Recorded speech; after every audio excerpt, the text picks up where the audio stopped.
Hi, this is Monica Hernandez with Mass Global Consulting. And with me, I have Vaughn and Tony Lopez. We want to talk today about how to lead through the crisis. And we want to share our thoughts on how we've been doing this at Mass Global. And we hope that this will be of value to your organization as well. So why don't we start by introducing ourselves quickly?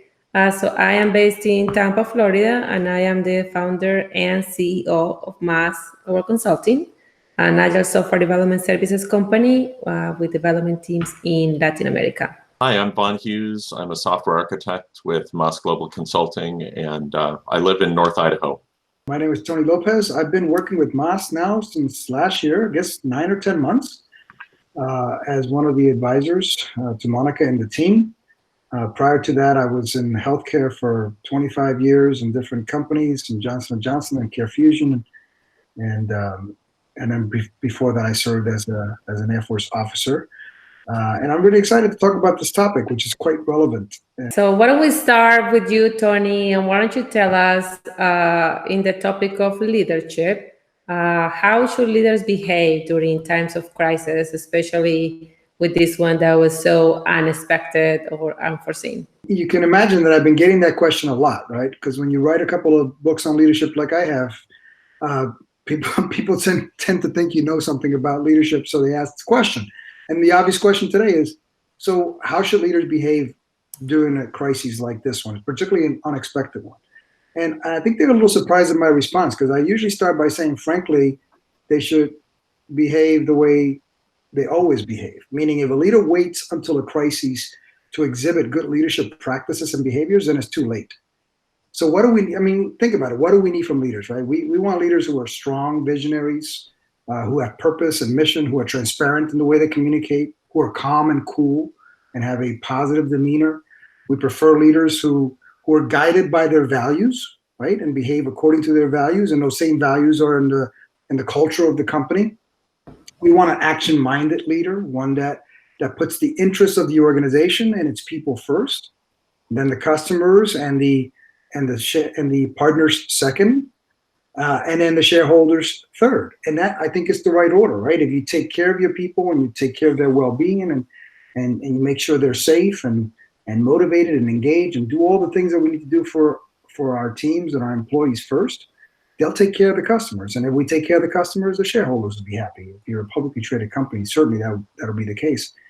So when you think about the things I just outlined, those are behaviors I want to see from our leaders all the time, right? Not just in times of crises. However, that said, during a crisis, I think there are some specific things that a leader has to do in terms of process to manage the crises. Monica, you and I have talked about these before, right? Because we talked about how you should lead Mass Global during this period. And there's three things, right? We talked about leading through the crises, learning from the crises, and then innovating past the crises, right? And if you think about it, I see it in, like I said, 3 steps. First step is stabilizing the organization, right? Making sure people are safe in this case, making sure that they can work remotely effectively, making sure that we do everything possible to keep our people safe, and that we make them feel effective and safe at the same time, right? And whatever analogy you want to think about, whether it means you got to stop the bleeding or keep the boat afloat or whatever analogy, but you stabilize the organization, step one. After that, and that can take weeks and sometimes it can take months, but then at some point you got to move to step 2, which is to think about, as a leader, how will you restart the organization, right? We're talking about that now, right? At this day and age, you put the news on and everybody's talking about restarting. States are starting to open again. Cities are talking about opening again. Heck, even Disney World is trying to figure out how can they open again. And leaders need to be thinking about, what will that look like? How will they open again? What processes and procedures will they have to put in place in order to continue to keep their employees safe, be effective, and keep taking care of the clients? And then third, and this is a part that a lot of leaders don't think about, I think, is they need to spend some of their time innovating past the crises and getting their teams to think about innovative, new creative solutions, new products, new solutions, new methodologies. Think about crises in history, including, unfortunately, 9/11. It changes not only our lives, but how we operate. and it changes the needs that we have. And those needs are met by new products, new technologies, new innovations. So the companies that do that well and innovate past the crises, those are the companies that are going to survive, not just survive the crisis, they're going to thrive after the crises. So Vaughn, can you share with us how you see what is needed for agile teams to continuously deliver value and to continue to be successful when everyone is sort of individually working from their own home, Right. but still need a high level of collaboration to continue to deliver? Yeah, because if we step back in time and think about the Agile Manifesto, one of the things that it emphasizes is this idea of taking individuals and interactions over processes and tools, right? So that rich, high fidelity interaction with other people on your team is really important to Agile. So as well as collaboration with your customer, right? And face-to-face time is much more productive than trying to do that remotely a lot of times. So those are really important principles to keep in mind when we're thinking about how do we still make Agile work successfully when we're remotely in different places and trying to collaborate as a team. So one of the things that that everybody is talking about, it's not new, is the idea of using video and audio more often in your teams. So as an Agile team, you should consider how you can use that. You know, maybe it's even keeping your video and audio on while you're working, sitting down, coding, right? Or at least on some regular basis, maybe in addition to your daily stand-ups, taking that time to get online, see each other face-to-face, talk, and remember that you've got actual people that you used to interact with maybe in the workplace, but you now have the opportunity to do in a different way. So that's really important, is to stay connected, have that personal connection with your teammates. I think another thing that's really important with Agile teams is to keep focused on the commitments and on your team's commitments, what it is that you have decided as a group that, that you're going to produce and do. And be honest with yourself, because it may take some adjustments, it may take some adapting to the situation that you're in. So that's important, both on a personal level and on the team level. You know, at the personal level, you're trying to be honest with yourself about not allowing distractions in your home that you might not normally have to deal with pull you away from your commitment to get work done for your employers. So it's important to be honest with yourself and consider and reflect on how things are going both at the team level and individually. I will say that one thing that can be really helpful in remote situations like this that we don't always think about is that we can actually wind up being in a better situation in terms of how equally different people on the team are able to interact. Because if you've got an Agile team where some are remote, but the rest are sitting in a room, one of the normal dynamics is that you'll wind up having much better interactions with those in the room than those that are remote. And it's easy to feel isolated. But when everybody is remote and everybody's dialed in and everybody is joining your stand-up meeting, or on our team, since we're all normally remote, we call it a sit-down meeting. When you're all dialed in, then it's an equal sort of opportunity to have those conversations, and you're not missing things necessarily. But it's important to do your best to really make that the best you can with those interactions and have it frequently. And I guess the third thing I'd touch on briefly is just to look around you at what tools might be able to help you in having that higher fidelity interaction with the other team members. So, for example, the teams that I work with typically are using Visual Studio, and they're doing development and testing. There's a feature with Visual Studio 2019 that's fairly new called Live Share that allows developers and testers to not just share their desktop, but allow somebody else to collaboratively be looking through their code, following breakpoints and debugging in real time in ways that couldn't be done before. And I know there are a number of other tools and offerings that are similar to that. So as an Agile development team working on software, you should think about and look at opportunities like that. Great. So since we're talking about teams, why don't we talk about how or what should managers do to most effectively support and enable those teams during these times? So I'll take that to start. And first, like Tony was saying, is people, right? And either before the crisis, during the crisis, or after the crisis, every manager, every leader at every level should be paying attention to how their people are doing and what can we do to support them. And to me, there are two things that are very important: empathy and flexibility.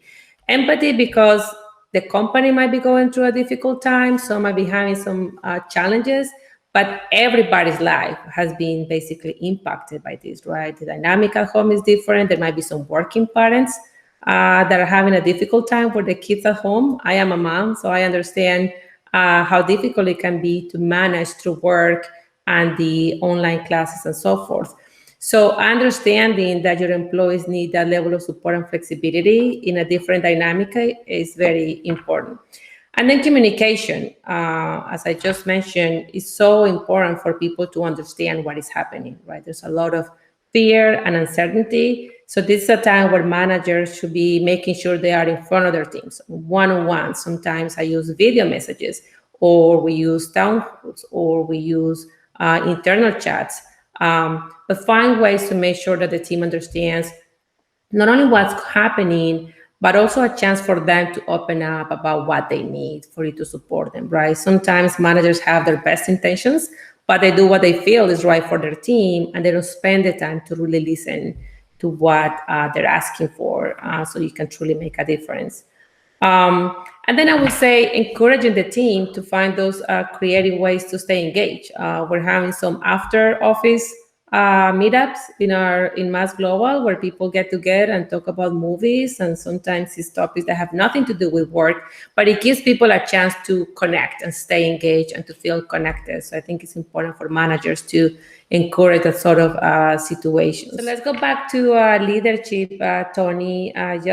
You have published a few leadership books. So why don't you tell us from a leadership perspective, what do they need to keep in mind as they move their teams and their organizations through these difficult times? So we were just talking about a lot of the things that leaders, but really managers do, right? Because the difference being managers need to really be connected with their people to make sure they stay engaged and motivated and productive, right? I mean, that's the most important thing that a manager is to do, is to make sure that their team can continue to be productive and achieve hopefully the work product that we need for our clients. But leaders have a different role that they have to play. And some of us have to play both, right? You have to be a leader sometimes and a manager sometimes, and that's hard to do. But they have to keep a couple things in mind. One is, we set the tone. Leaders set the tone, right? Your body language, your behavior, your enthusiasm, how you speak, that sets the tone. It either drives fear into the organization because the leader is not, is really worried, or it sets calm in the organization, but you set the tone, right? We set the tone. So second, leaders need to remember people need to feel safe. We need to feel like our leaders got our back. They know what they're doing, and we can trust them. And so we can't let them down, right? We can't let them down. We got to make sure that they continue to feel safe so that they can continue to be productive in the work that they do. So always putting the interests of our people first. That's something the leaders absolutely have to keep in mind. Fourth, invest in your team, especially during a time of crises. It's really easy to cut it all off. It's really easy to save the money, and then some organizations have no choice. I get it. Some organizations, they just have to cut everything out because they can't afford it. Luckily, in some organizations, don't have to do that. Sadly, some that don't have to do it anyway. And that's the wrong time to do it, right? So invest in your team and in your people through the crisis. And then I like to say, stay connected to the reality of the situation, but don't get mired in the reality of the crises, right? We can talk about COVID-19 and all the bad news.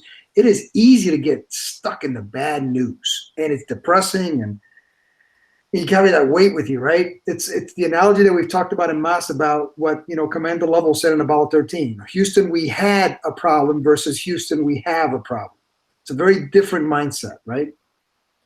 Next, move your team forward. Don't let them get stuck in the mire. Let them talk about it. Let them talk about the issue, but then, okay, let's move to the next point. And finally, learn from the situation. God forbid we go through this and we don't learn anything as leaders, and we don't insist that our teams learn, and we don't insist that we apply the lessons we learn. How do we envision the world past this pandemic, and how do we see the role of technology in the new world?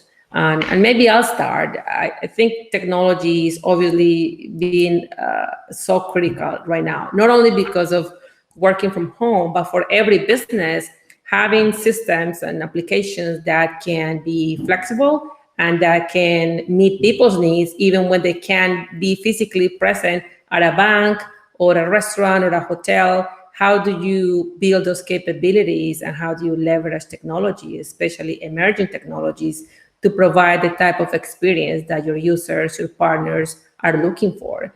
And so I know some companies had some very innovative ideas that were waiting to be funded, and this is actually accelerating that.